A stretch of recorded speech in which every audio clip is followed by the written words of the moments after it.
Hello students, today's topic is water pollution definition, causes, effects and control measures.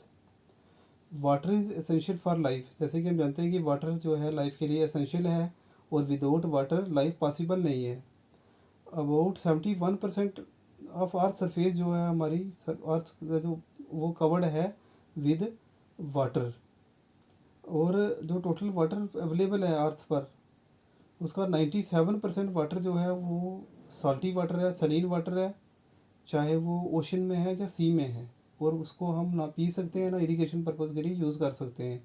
Remaining 3% water जो है वो fresh water है, और उसमें से भी 2% लॉक्ड है इन आइस कैप्स और ग्लेशियर में, तो वो फ्रोज़न स्टेट में है, उसको भी हम इस्तेमाल नहीं कर सकते। तो पीछे कितना बचा, 1% वाटर है, चाहे वो अवेलेबल है हमें सॉइल मॉइस्चर में, ग्राउंड वाटर में, वाटर वेपर में, लेक्स में, रिवर स्ट्रीम्स में, सब में। तो क्या है मतलब निकला इसका कि 1% से भी कम वाटर है जिसको फ्रेश वाटर बोलते हैं हम, जो अवेलेबल है हमें पीने के लिए, नहाने के लिए, कपड़े धोने के लिए, सब चीज़ों के लिए। तो 70% ऑफ हमारी जो ह्यूमन बॉडी है वो पानी की बनी होती है। वाटर यूनिवर्सल सॉल्वेंट है, और जो क्या है कि वाटर ही ऐसा सब्सटेंस है जो 3 स्टेट्स में सॉलिड, लिक्विड और गैसीज फॉर्म में मिलता है। और यूनाइटेड नेशंस ने वाटर को रिकॉग्नाइज्ड किया है एज बेसिक ह्यूमन राइट। ये भी एक इम्पॉर्टेंट चीज़ है। तो हम अगर देखें तो हमारे ये सोलर सिस्टम में 8 प्लैनेट्स हैं टोटल। उसमें से जो कि 8 प्लैनेट्स क्या करते हैं, सन के आगे पीछे रिवॉल्व करते हैं। उसमें 8 में से अर्थ ऐसा प्लैनेट है जहाँ पर लाइफ पॉसिबल है, और उसका एक कारण बड़ा क्या है कि अर्थ पे क्या है, वाटर है। तो इसलिए हमें क्या करना है, वाटर को वो पोल्यूट होने से बचाना है। तो ये वाटर अब क्या हो रहा है, उसकी क्वालिटी डिग्रेड हो रही है। तो वाटर पोल्यूशन पे आते हैं फिर कि वाटर पोल्यूशन क्या चीज़ है। Water pollution, it is the undesirable change in physical, chemical और बायोलॉजिकल कैरेक्टरिस्टिक्स ऑफ वाटर। जो अनडिज़ायरेबल चेंज आता है पानी के फिजिकल, केमिकल और बायोलॉजिकल कैरेक्टरिस्टिक पानी के, जिसकी वजह से क्या होता है, हार्मफुल इफ़ेक्ट पड़ते हैं अगर उसको हम पीते हैं, उसको इस्तेमाल करते हैं, या उस वाटर बॉडी में जो पोल्यूट हुई है उसमें कोई रहता है या उस वाटर में, तो वो हार्मफुल इफ़ेक्ट पड़ते हैं। तो इस चीज़ को हम बोलते हैं वाटर पोल्यूशन। तो ऐसे तो वाटर पोल्यूशन की बहुत सारी डेफिनेशन है, लेकिन मैंने कुछ जो है आप लोगों के लिए निकाली हैं। तो उसमें दूसरा एक डेफिनेशन ये है कि it is defined as the addition of certain substances to the water such as, कि वाटर में कुछ इस तरह के सब्सटेंस एडिशन होती हैं, जैसे ऑर्गेनिक हो, इनऑर्गेनिक हो, बायोलॉजिकल हो, रेडियोलॉजिकल हो, या हीट हो, जिसकी वजह से वाटर की क्वालिटी डिग्रेड होती है और अनफिट होता है, पानी पीने लायक नहीं रहता, जब यूज़ करने लायक नहीं होता। तो उसको बोलते हैं वाटर पोल्यूशन। इसके अलावा वाटर पोल्यूशन एक्ट 1974 में बना था, उनकी भी एक डेफिनेशन है कि वाटर का कंटेमिनेशन होता है जिसकी वजह से फिजिकल, केमिकल और बायोलॉजिकल प्रॉपर्टी जो है वाटर की वो चेंज हो जाती हैं। और वो किस वजह से हो सकता है, चाहे वो सीवेज डिस्चार्ज हो वाटर में, किसी तरह का इफ्लेंट हो, चाहे लिक्विड, सॉलिड या गैसेस फॉर्म, सॉलिड की फॉर्म में या गैसेस की फॉर्म में हो, और वो डायरेक्टली और इनडायरेक्टली उसमें आया हो, ऐड हुआ हो वाटर में, जिसकी वजह से जो कि इंजूरियस टू पब्लिक हेल्थ और सेफ्टी के लिए इंजूरियस हो उस तरह का पानी, चाहे वो कमर्शियल इंडस्ट्री और एग्रीकल्चर के लिए भी, तो लाइफ के लिए और हेल्थ ऑफ एनिमल, प्लांट्स और एक्वेटिक ऑर्गेनिज्म के हेल्थ पर भी जिसकी वजह से बुरा असर पड़ता हो। तो इस तरह को फिर क्या हम देंगे कि वाटर पोल्यूशन, उसको बोलेंगे कि वाटर क्या हुआ है, पोल्यूट हुआ है। तो वाटर पोल्यूशन जो है वो नेचुरल भी हो सकता है और मैन मेड भी हो सकता है। नेचुरल जैसे volcanic eruption, earthquake, tsunami, underground rocks या सॉइल वगैरह के मूवमेंट से जो होता है हो सकता है। और मैन मेड एक्टिविटीज़ जैसे सीवेज, इंडस्ट्री अफ्लुएंट्स, फर्टिलाइजर्स या पेस्टिसाइड से जो हम यूज़ करते हैं, उनसे वाटर जो कंटेमिनेट होता है वो जो है एंथ्रोपोजेनिक एक्टिविटीज़ मान सकते हैं उनको, या मैन मेड। तो वाटर जो पोल्यूशन जब होता है तो सिर्फ ground water, surface water pollution नहीं होता, ग्राउंड वाटर और सी और ओशन भी क्या होते हैं, पोल्यूट होते हैं। तो what are the causes, causes क्या हैं फिर वाटर पोल्यूशन के। तो there are several causes of water pollution. तो उसमें पहला आता है कि सीवेज। जब हम किसी गंदी नाली, सीवेज, ड्रेन्स को सीधा क्या करते हैं, किसी वाटर बॉडी में डाल देते हैं, तो उससे क्या होता है, वो वाटर बॉडी जो है वो गंदी हो जाती है, वाटर पोल्यूट होता है वहाँ के वाटर बॉडी का, चाहे वो रिवर जा रही हो। ज़्यादातर क्या होता है कि बड़े बड़े जो शहरों में इस तरह की प्रॉब्लम को देखने को मिलती है कि जो वहाँ की जो शहरों की नालियाँ वगैरह होती हैं वो सीधी कहाँ पर उस नदी या उस वाटर बॉडी में डाल दी जाती हैं। इसके अलावा इंडस्ट्रियल एफ्लुएंट से भी वाटर जो है काज है वाटर पोल्यूशन का। किसी तरह की भी इंडस्ट्री जब वाटर बॉडी के पास लगी होती है, या उसकी मटेरियल जो निकलता है, चाहे वो फिनोल निकले, साल्ट निकले, मेटल निकले, कुछ भी, अमोनिया निकले, रेडियो एक्टिव सब्सटेंस निकले, उसको डंप किया जाता है जब वाटर, उससे भी वाटर पोल्यूशन होता है। जब उस इंडस्ट्री का कोई गर्म पानी रिलीज़ कर देते हैं, hot water, warm water water body में, उसको भी हम पोल्यूशन बोलेंगे, वाटर पोल्यूशन। इसके अलावा सिंथेटिक डिटर्जेंट वो हो गए, जैसे हम नहाते हैं कहीं सीधे ही तालाब के, नदियों के किनारे, जहाँ कुछ जहाँ कपड़े धोते हैं, तो वहाँ से जो पानी जो पोल्यूट होता है उसको सिंथेटिक डिटर्जेंट से वजह से होता है, वो भी एक काज है। एग्रो केमिकल्स जो यूज़ करते हैं, जैसे एग्रीकल्चर के, जैसे फर्टिलाइज़र और पेस्टिसाइड यूज़ करते हैं, और सारा का सारा तो ऑब्ज़र्व नहीं करते प्लांट्स। कुछ क्या होते हैं कि वो चले जाते हैं पास की नदियों नालों में, तो उसकी वजह से भी क्या होता है कि वो पोल्यूट होते हैं। उससे इफ़ेक्ट्स क्या पड़ते हैं वो हम बाद में देखेंगे। उसके बाद आता है ऑयल स्पिलेज। खासकर बड़े बड़े समुद्रों में, ओशंस में, सी में ये देखने को मिलता है कि बड़े बड़े जो जहाज हैं, शिप्स वगैरह हैं, उनका एक्सीडेंट होते हैं और उनका जो ऑयल वगैरह है वो लीकेज हो जाता है, तो उसको बोलते हैं ऑयल स्पिलेज वगैरह। तो ये भी, उससे भी वाटर क्या होता है, पोल्यूट होता है। इसके अलावा वेस्ट हीट, मैंने पहले बताया कि किसी तरह की इंडस्ट्री वगैरह या थर्मल पावर प्लांट से जो गर्म पानी और रिलीज़ करते हैं वाटर बॉडी में, तो उससे भी वाटर पोल्यूट होता है। तो उससे क्या होता है कि डिजॉल्व ऑक्सीजन कम हो जाता है, तो उसको भी हम पोल्यूशन कहते हैं। इसके अलावा माइनिंग एक्टिविटीज़ से भी बहुत सारी, जो माइनिंग से जो ओर्स निकलती हैं, जब वो बड़ा बहुत सारा ज़्यादा साइल इरोजन वगैरह होती है, तो जब वो पानी जब वाटर बॉडी, किसी वो वाला जो पोर्शन होता है माइनिंग की वजह से, अगर पास वाली वाटर बॉडीज कंटेमिन होती हैं इनकी वजह से भी, जब कभी बारिश हो या कुछ, तो पानी डिस्चार्ज वो बह कर जाएगा तो वाटर बॉडी को पोल्यूट करता है। इसके अलावा लीकेज फ्रॉम द लैंडफिल्स, जो हम जितना भी अपना गार्बेज है वो डंप करते हैं कहीं, जब बारिश होती है तो वो पानी जो है नीचे ग्राउंड वाटर में चला जाता है क्रैक्स वगैरह के थ्रू, तो वो ग्राउंड वाटर को सबसे ज़्यादा पोल्यूट करता है। तो ये लैंडफिल से भी वन ऑफ द रीज़न है। रेडियो एक्टिव वेस्ट, अब क्या होता है कि जो न्यूक्लियर पावर प्लांट से या बाकी से जो रेडियो एक्टिव मटीरियल निकलता है, चाहे यूरेनियम हो, रेडियम वगैरह हो, तो उसकी हम कई बार क्या हो, ज़्यादातर उसकी डंपिंग ओशन में की जाती है कंटेनर्स में।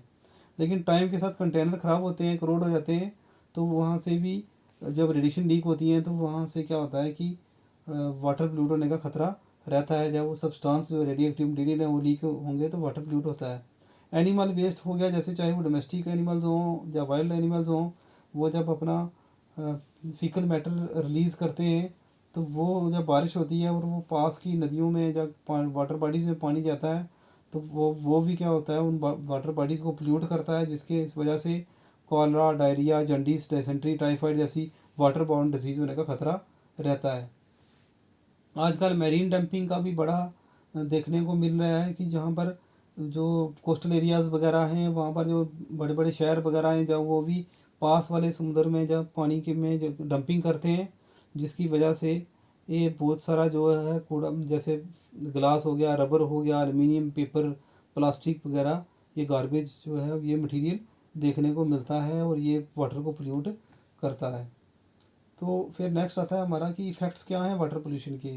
तो देयर आर सेवरल इफ़ेक्ट्स हैं वाटर पोल्यूशन के। एक तो डिज़ॉल्व ऑक्सीजन जो है वो कम हो जाता है। जब ऑर्गेनिक मैटर हम पानी में डालते हैं तो माइक्रो ऑर्गेनिज्म उस ऑर्गेनिक मैटर को डिकम्पोज करते हैं, और वो एरोबिक जो होते हैं जिनको ऑक्सीजन की प्रेजेंस में वो ऑर्गेनिक मैटर को करेंगे, तो वो यूज़ करेंगे जो डिज़ॉल्व ऑक्सीजन होगा पानी में।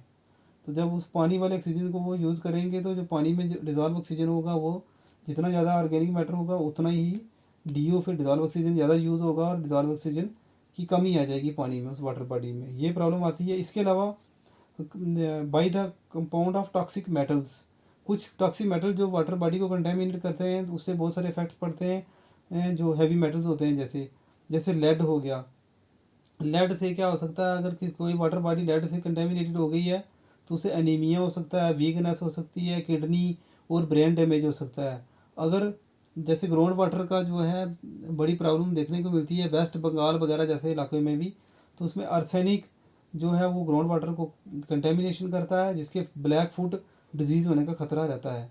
फ्लोराइड से अगर वाटर में वाटर बॉडी जो है फ्लोराइड से कंटेमिनेटेड हो गई है, वाटर पोल्यूशन हुआ है, तो उसे नाकनी, टूथ, जो टीथ हैं, बोन जो हैं वगैरह क्या होते हैं, इन पर सबसे ज़्यादा बुरा असर पड़ता है। मरकरी से क्या होता है, मिनीमाटा डिजीज़ होती है जो नर्वस सिस्टम पर इफेक्ट डालती है। मिनीमाटा एक जापान में जगह है जहाँ पर ये पहले सबसे हुई थी, तो वहाँ से ये निकला है कि मिनीमाटा डिजीज़। तो कैडमियम से इटाई ऑचोच डिजीज़ होती है, जिसे बोन्स बिकम फ्रेजाइल हो जाते हैं। बोन्स क्या होती हैं, हड्डियाँ जो होती हैं वो ऐसे सॉफ्ट और क्या हो जाती हैं, कमज़ोर पड़ जाती हैं या कुछ, तो उसको बोलते हैं इटाई अच्छा अच्छा, ये डिजीज़ होती है जिसकी वजह से होती हैं वीकनेस। तो इसके अलावा क्या होता है, इंक्रीज ऑफ टर्बिडिटी। नेक्स्ट जो है इफेक्ट क्या पड़ता है कि अगर जैसे बारिश होती है और ख़ासकर बरसात के मौसम में हम देखते हैं कि जितना भी साइल इरोजन होकर और बारिश ज़्यादा पड़ती है तो सेडिमेंट्स जितने भी हैं, साइल सैंड वगैरह, इरोड होकर पानी में चले जाते हैं, तो पानी का कलर चेंज हो जाता है। तो उससे क्या होता है कि ट्रांसपेरेंसी कम हो जाती है पानी की, और पानी में रहने वाले जो फाइटोप्लैंक्टन हैं वो फोटोसिंथेसिस नहीं कर पाते फिर प्रॉपर, तो रेट ऑफ फोटोसिंथेसिस कम हो जाता है इस तरह से। तो टर्बिडिटी से भी अगर वाटर पोल्यूट होता है तो टर्बिडिटी बढ़ जाती है, ट्रांसपेरेंसी कम हो जाती है, तो ये भी इफेक्ट एक पड़ता है।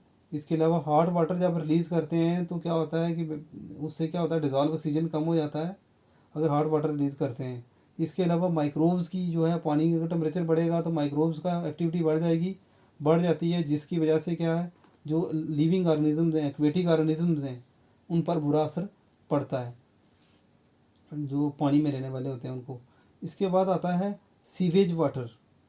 अगर सीवेज हम डायरेक्ट रिलीज़ करते हैं वाटर में, जैसे नालियों वगैरह का गंदा पानी, तो उससे क्या होता है, ई कोलाई बैक्टीरिया वगैरह क्या होते हैं उनका कंटेमिनेशन होना है, उससे कंटेमिनेशन होने का खतरा रहता है। और अगर वो ई कोलाई वाला पानी हम पिएंगे, तो अगर ह्यूमन बीइंग कोई भी पिएगा तो उससे क्या होता है, हमारे डाइजेस्टिव सिस्टम पे सीधा सीधा इंटेस्टाइन में सीधा सीधा इफेक्ट पड़ता है। तो उसके बाद क्या आता है, प्लांट न्यूट्रिएंट्स से क्या इफेक्ट पड़ता है। प्लांट न्यूट्रिएंट्स हो गया जैसे फर्टिलाइज़र में नाइट्रेट और फास्फेट होते हैं, और अगर वो नाइट्रेट और फास्फेट होंगे और वाटर बॉडी में जाएंगे तो उससे वाटर में जो प्राइमरी प्रोडक्टिविटी है बढ़ जाएगी, और प्राइमरी प्रोडक्टिविटी जो बढ़ती है उसको बोलते हैं यूट्रोफिकेशन होना। और जब यूट्रोफिकेशन जब होती है तो बायोलॉजिकल ऑक्सीजन डिमांड भी बढ़ जाती है, क्योंकि जितनी ज़्यादा वो प्राइमरी प्रोडक्टिविटी बढ़ेगी, जितना ही प्लांट्स वगैरह बढ़ जाएंगे फाइटोप्लैंक्टन्स, तो उनकी डिकम्पोजिशन भी बढ़ जाएगी। जो वो बॉडीज़ बढ़ेंगी, डिकम्पोजिशन बढ़ेगी, तो जो एरोबिक बैक्टीरिया होते हैं उनको चाहिए होगा कि ऑक्सीजन चाहिए होगा, डिज़ोल्व ऑक्सीजन। तो ये ऐसी चीज़ में क्या होता है, बायोलॉजिकल ऑक्सीजन डिमांड बढ़ जाती है और डिज़ोल्व ऑक्सीजन कम हो जाता है। तो ये चीज़ भी प्लांट न्यूट्रिएंट से भी ये इफेक्ट पड़ता है। फर्टिलाइज़र और पेस्टिसाइड से और क्या इफेक्ट पड़ता है, अगर नाइट्रेट कंटेमिनेशन हो जाता है वाटर नाइट्रेट से, तो ब्लू बेबी सिंड्रोम एक होता है, बीमारी होती है, वो हो जाती है। मिथेमोग्लोबिनीमिया भी इसको बोलते हैं। उसके बाद पेस्टिसाइड अगर बढ़ता है तो बायोमैग्नीफिकेशन हो जाता है, जिसमें कि फूड चेन में जैसे जैसे ट्रैफिक लेवल ऊपर जाते जाएंगे, हायर में ट्रैफिक लेवल्स में, तो उसमें क्या होता है कि केमिकल की कंसनट्रेशन बढ़ जाती है। डीडीटी का ये एक एग्जांपल है कि एक बाल्ड ईगल बर्ड है जो कि यूएसए में, अमेरिका में पाया जाता है। उसकी जब पॉपुलेशन कम हो गई तो साइंटिस्टों ने स्टडी किया तो उनको पता चला कि बाल्ड ईगल की पॉपुलेशन डीडीटी से कम हो रही थी, क्योंकि बायोमैग्नीफिकेशन की वजह से ये जो बर्ड था ये top of the food chain में था, तो उसकी जो एग्स थे उनकी थिनिंग हो जाती थी, जिसकी वजह से हैच होने से पहले ही एग जो है ब्रेक हो जाते थे। तो इस तरह की चीज़ें देखने को मिलती हैं अगर पेस्टिसाइड वगैरह, तो बायोमैग्नीफिकेशन ये चीज़ होती है। तो ये जिसमें कंसनट्रेशन केमिकल का फूड चेन के ट्रैफिक लेवल के बढ़ने के साथ बढ़ जाती है। उसके बाद क्या होता है, effects of radio active pollutant जैसे रेडियम 226 और स्ट्रोंशियम 90। इनसे क्या होता है, ये रेडियो एक्टिव न्यूक्लियाई हैं जिनसे जेनेटिक इफ़ेक्ट्स पड़ते हैं बहुत सारे, खासकर ह्यूमन बीइंग पर, यानी मैन पर। उसके बाद क्या होता है, इफ़ेक्ट्स ऑफ ऑयल स्पिलेज। अगर ऑयल स्पिलेज होता है वाटर बॉडी पे तो एक ऑयल की लेयर बन जाती है, जिसकी वजह से जो एटमॉस्फेयर में गैसेज हैं वो एक्सचेंज नहीं हो पाती, तो नीचे जो है ऑक्सीजन वगैरह नहीं मिलेगा। जब जो वाटर बॉडी में ऑर्गेनिजम्स होंगे तो उनको जो मर जाएंगे उन पर बुरा असर पड़ता है, जैसे मैरीन फाउल हो गया, जो एक्वेटिक ऑर्गेनिजम्स बाकी हो गए, जैसे फिशेज, चाहे लार्ज फिशेज हों या स्मॉल फिशेज हों, उन पर इफेक्ट पड़ता है ऑयल स्पिलेज का। इसके बाद क्या आता है, इफेक्ट्स ऑन कोरल्स। जो कोरल रीफ्स वगैरह हैं उन पर भी क्या होता है, उन पर ग्रोथ और रिप्रोडक्शन पर इफेक्ट पड़ता है पोल्यूशन से, अगर वाटर पोल्यूटेड हो गया तो इसके अलावा क्या होता है, कोरल ब्लीचिंग एक प्रोसेस होता है जो भी देखने को मिलता है अगर वाटर पोल्यूटेड होता है तो। फिर नेक्स्ट जो आता है हमारा, वो आता है कि प्रिवेंटिव मेजर क्या हैं, क्या कंट्रोल मेजर क्या है वाटर पोल्यूशन के।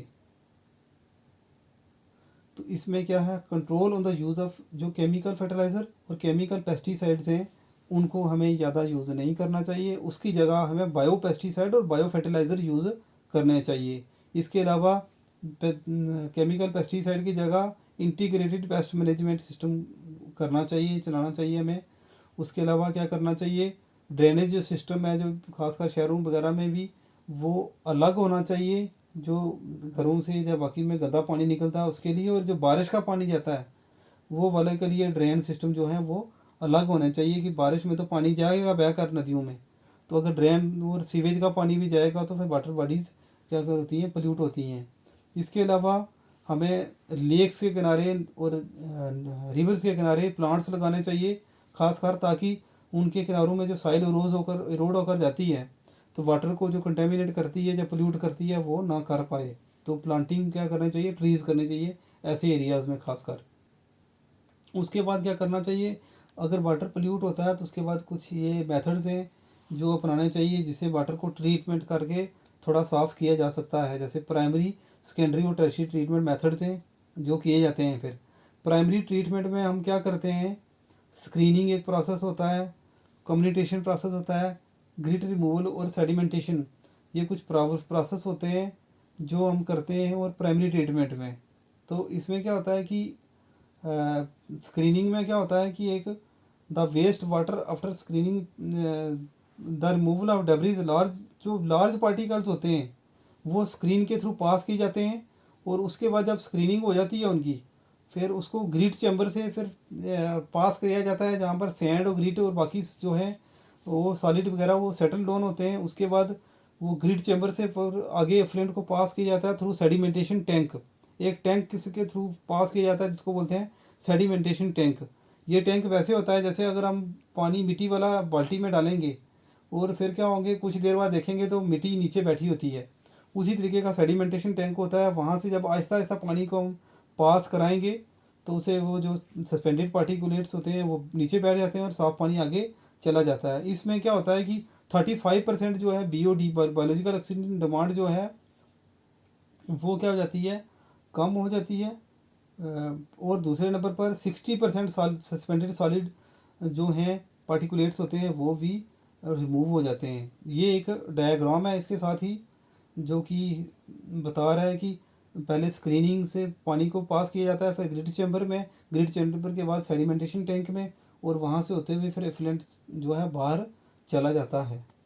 उसके बाद दूसरा प्रोसेस होता है जो सेकेंडरी ट्रीटमेंट होता है।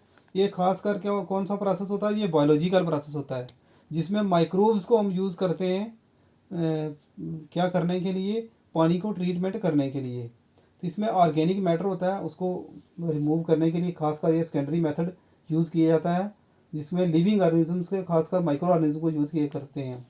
तो it removes up to 90% of biological oxygen demand. BOD को 90% ये कम करता है, और साथ ही साथ क्या करता है, 90% सस्पेंडेड सॉलिड्स भी यहाँ से रिमूव होते हैं। इसमें भी 4 मेथड हैं इसके।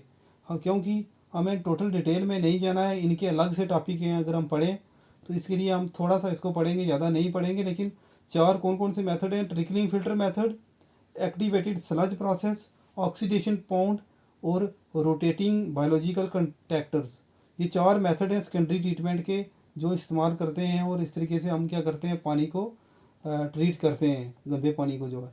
तो पहला है और ट्रिकलिंग फिल्टर मेथड है, जिसमें कि ट्रिकलिंग का मतलब होता है कि आहिस्ता आहिस्ता हम स्टोन्स का एक बेड बनाया जाता है, वहाँ से पानी को छिड़काव करते हैं और पानी आहिस्ता आहिस्ता नीचे जाता है, और नीचे से हम क्या करते हैं, फिर उसको कलेक्ट करते हैं पानी को, और साफ़ पानी, और फिर उसको फिर नेक्स्ट आगे के प्रोसेस के लिए भेज देते हैं। तो उसमें ही नीचे ये दिया हुआ है ट्रिकलिंग फिल्टर मेथड में, जैसे कि यहाँ पर स्प्रिंकल्स लगे हुए हैं, वहाँ से पानी को छिड़काव कर रहे हैं। ये अगर फिगर देखेंगे आप तो ये स्टोन बेड है जो ब्लैक ब्लैक दिख रहे हैं, और इसमें एरेशन भी दी जाती है, एयर भी दी जाती है, इसलिए एयर लिखा हुआ है। और एयर के नीचे देखो आउटलेट है, जो पानी साफ़ होकर फिल्टर होकर नीचे से आता है। फिल्टर भी लगे हुए हैं, जो लिखा हुआ है फिल्टर सपोर्ट, वहाँ से होकर पानी आउटलेट से बाहर चला जाता है। और ये जो फीड पाइप है, यहाँ से पानी अंदर आता है, और नीचे जो सेंटर से ऊपर जा रही है पाइप, उसके थ्रू जो है स्प्रिंकल्स में पानी जाता है। और ये गोल गोल स्प्रिंकल्स घूमते हैं, नोज़ल बने होते हैं छोटे छोटे, वहाँ से पानी निकलता है और आहिस्ता आहिस्ता ट्रिकल करके नीचे आता है, और फिर कलेक्ट होकर पानी साफ़ होकर जाता है बाहर। तो इसमें माइक्रो ऑर्गेनिजम्स होते हैं यहाँ पर पेबल स्टोन्स पर, वो एक लेयर बनाते हैं, एक स्लाइम जिसको बोलते हैं हम। तो वहाँ पर जब वाटर आता है, पानी आता है, तो इसमें जो पानी में ऑर्गेनिक मैटर होता है उसको डिकम्पोज करते हैं इन प्रेजेंस ऑफ एयर में। तो वो डिकम्पोज करके साफ पानी को क्या करते हैं, नीचे से आउटलेट से फिर बाहर चला जाता है, कलेक्ट होता है नीचे। तो और इसमें क्या होता है कि बीओडी भी फिर कम हो जाता है, क्योंकि ज़्यादातर बायोलॉजिकल ऑक्सीजन डिमांड जो है फिर, क्योंकि ऑर्गेनिक मैटर पानी का वो रिमूव करते हैं माइक्रो ऑर्गेनिजम्स। दूसरा मेथड होता है एक्टिवेटेड स्लज मेथड। इसमें दो तरह के टैंक होते हैं, जो अगर हम नीचे फिगर में देखेंगे अभी थोड़ा सा आगे करके, तो उसमें क्या होता है, एक बायोलॉजिकल रिएक्टर और दूसरा सेकेंडरी क्लैरिफायर। ये दो टैंक होते हैं। पहला जो होता है एरेटेड समझो होता है, टैंक होता है जिसमें कि एयर दी जाती है, उसको पंप किया जाता है एयर को अंदर, और काफ़ी ऑक्सीजन प्रोवाइड किया जाता है। और इन्फ्लुएंट जब अंदर आते हैं, वेस्ट वाटर अंदर आता है, वहाँ माइक्रो ऑर्गेनिज्म होते हैं, बैक्टीरिया वगैरह, वो जो गंदे पानी के साथ ऑर्गेनिक मैटर होता है उसको डिकम्पोज करते हैं, और फिर पानी आगे चला जाता है सेकेंडरी क्लैरिफायर में। वहाँ पर से जो माइक्रो ऑर्गेनिज्म और ऑर्गेनिक मैटर है वो नीचे से वापस रिटर्न करता है। जब देखो एरो दिया हुआ है, बी से फिर जा रहा है कहाँ से, रिटर्न एक्टिविटी स्लज। जो ज़्यादा स्लज होता है, स्लज हो गया जो मटेरियल ऑर्गेनिक वेस्ट वगैरह निकल गया, मैं थोड़ा वो जो निकला वेस्ट, वो जब मैक्सिमम है जो नहीं ऊपर जा सकता वो नीचे से वापस चला जाता है। कुछ परसेंट जो है 30%, कुछ परसेंट जो है वो दोबारा से बायोलॉजिकल रिएक्टर में आता है, वहाँ पर दोबारा से उसे माइक्रो ऑर्गेनिज्म डिकम्पोज करते हैं, फिर सेकेंडरी क्लैरिफायर में भेजते हैं। इस तरीके से सर्कुलेटरी प्रोसेस ये चलता रहता है, और पानी साफ़ होके इन्फ्लुएंट जो है आगे चला जाता है। वो आप देख रहे हैं एरो बना है। तो ये तीसरा जो हमारा मेथड है, इसमें जो ये एक्टिविटी स्लज में क्या देखते हैं, देखो लिखा है अबाउट 30% ऑफ स्लज इज री circulated back into the aeration tank, देखो। और remaining 70% of the country sludge must be treated and dispose of. और बाकी जो है वो 30% दोबारा से उसको वापस भेजते हैं, दोबारा से उसको वो कराते हैं प्रोसेस। तो ये चीज़ होती है एक्टिविटी स्लज प्रोसेस। तो इसके बाद आता है एक ऑक्सीडेशन पॉन्ड, नेक्स्ट जो है हमारा ऑक्सीडेशन पॉन्ड में देखो क्या होता है कि अलगी और बैक्टीरिया का काम होता है मेन। एक साइड से इस पॉन्ड में पानी आता है, ख़राब पानी, और अलगी क्या करती है, इन प्रेजेंस ऑफ सनलाइट की फॉर्म में यहाँ पर अपना जो फोटोसिंथेसिस का प्रोसेस करती है, और कार्बन डाइऑक्साइड जो होता है, अमोनिया और फास्फेट वगैरह होता है, उसको ऑब्जर्व करती हैं अलगी, और ऑक्सीजन को रिलीज़ करती हैं। तो वाटर बॉडी में जब ऑक्सीजन होता है तो वो एरोबिक बैक्टीरिया को मिलता है। एरोबिक बैक्टीरिया क्या करते हैं, ये मटेरियल को डिकम्पोज करते हैं ऑर्गेनिक मैटर को, और उसमें क्या बनाते हैं, फास्फेट, कार्बन डाइऑक्साइड वगैरह रिलीज़ करते हैं, जो अलगी फिर दोबारा उसको ऑब्जर्व करती है। और इस तरीके से गोलू प्रोसेस चलता रहता है, फिगर में आप देख रहे होंगे। तो इस तरीके से ये प्रोसेस चलता है, अलगी और बैक्टीरिया। बैक्टीरिया जहाँ पर डिकम्पोजिशन वगैरह करता है, अलगी फोटोसिंथेसिस करती है, और क्या होता है, पानी साफ़ होकर आउटलेट से फिर बाहर चला जाता है। उसके बाद आता है जो चौथा पोर्शन है ऑक्सीडेशन पॉन्ड के बाद, rotating biological contractor. It consist of circular plastic disc. यहाँ पर ये डिस्क होती हैं, कुछ गोल गोल दिख रही हैं आपको। तो ये क्या होती हैं, एक शाफ्ट पे, एक लंबी जो शाफ्ट होता है उस पर ये अरेंज होती हैं, और इन डिस्क पर क्या होता है, ग्रो करते हैं माइक्रो ऑर्गेनिजम्स। क्योंकि मैंने पहले ही बताया सेकेंडरी ट्रीटमेंट में क्या होता है, माइक्रो ऑर्गेनिज्म करते हैं पानी को साफ। तो माइक्रो ऑर्गेनिज्म क्या करते हैं, डिकम्पोज करते हैं। ये वाले माइक्रो ऑर्गेनिज्म डिस्क के ऊपर ग्रो किए होते हैं।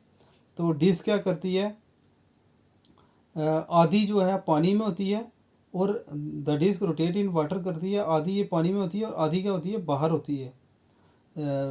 तो इसमें क्या होता है, बायोलॉजी कंट्रैक्टर में माइक्रो ऑर्गेनिज्म जो डिस्क पे होते हैं, जब वो ऑब्जर्व करते हैं organic matter when disc are out of water.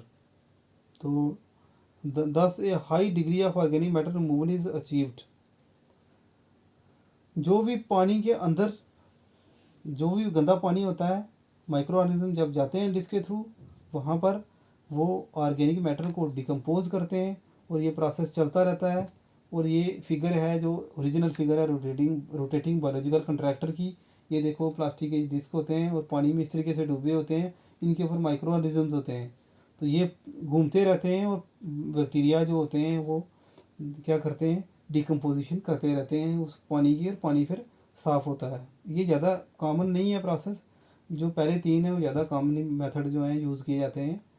तो इसके बाद आता है टर्शरी ट्रीटमेंट। प्राइमरी हो गया, सेकेंडरी हो गया। टर्शरी ट्रीटमेंट में क्या होते हैं, ये एडवांस ट्रीटमेंट मेथड होता है जिसमें फास्फेट और नाइट्रेट जो बचता है सेकेंडरी ट्रीटमेंट के बाद, उसको क्या किया जाता है, रिमूव किया जाता है। इस प्रोसेस में क्लोरीनेशन ऑफ वाटर भी की जाती है, वाटर को क्लोरीफाई किया जाता है, जिसकी वजह से जो हार्मफुल बैक्टीरिया वगैरह जो जर्म्स बचते हैं सेकेंडरी ट्रीटमेंट के बाद भी, उनको मारा जा सके। तो ये टर्शरी ट्रीटमेंट होता है जिसको एडवांस ट्रीटमेंट मेथड बोलते हैं। और उसके बाद और किस तरह क्या कंट्रोल मेजर्स हैं वाटर को, कि हमें लॉज बनाने चाहिए और उनको इन्फोर्समेंट करनी चाहिए वाटर पोल्यूशन कंट्रोल के लिए। जैसे हमने वाटर पोल्यूशन कंट्रोल एक्ट 1974 बनाया हुआ है। इसके अलावा एक वाटर सेस एक्ट 1977 में बना था, ये यूपीएससी में क्वेश्चन भी आया हुआ है। तो ये तो पानी कितना यूज़ करना चाहिए, किस इंडस्ट्री को कितना करना चाहिए, वाटर सेस एक्ट डिसाइड करता है। उसके बाद क्या करना चाहिए, जो लास्ट हम पढ़ते हैं कि हमें एजुकेट करना चाहिए लोगों को भी, खुद को भी होना चाहिए कि वाटर पोल्यूशन से क्या कॉन्सिक्वेंसेस होते हैं, ये हमें नॉलेज होनी चाहिए। इसके अलावा वाटर क्वालिटी के कुछ स्टैंडर्ड्स होते हैं जो कि सेट किए हुए हैं bureau of Indian standards BIS ने। तो उसमें कि वाटर का pH कितना होना चाहिए, जैसे 6.5 to 8.5 होना चाहिए। डिज़ोल्व ऑक्सीजन कितना होना चाहिए, टोटल डिज़ोल्व ऑक्सीजन 500 मिलीग्राम पर लीटर से मतलब कम होना चाहिए। तो ये सारी चीज़ें, ये कुछ स्टैंडर्ड्स हैं कि कितना होना चाहिए, ये भी हमें पता होना चाहिए। ये तभी होगा जब हम एजुकेटेड होंगे। तो thank you student, this is all about the today's topic water pollution control, water pollution effects, causes, effects and control measures. Thank you students.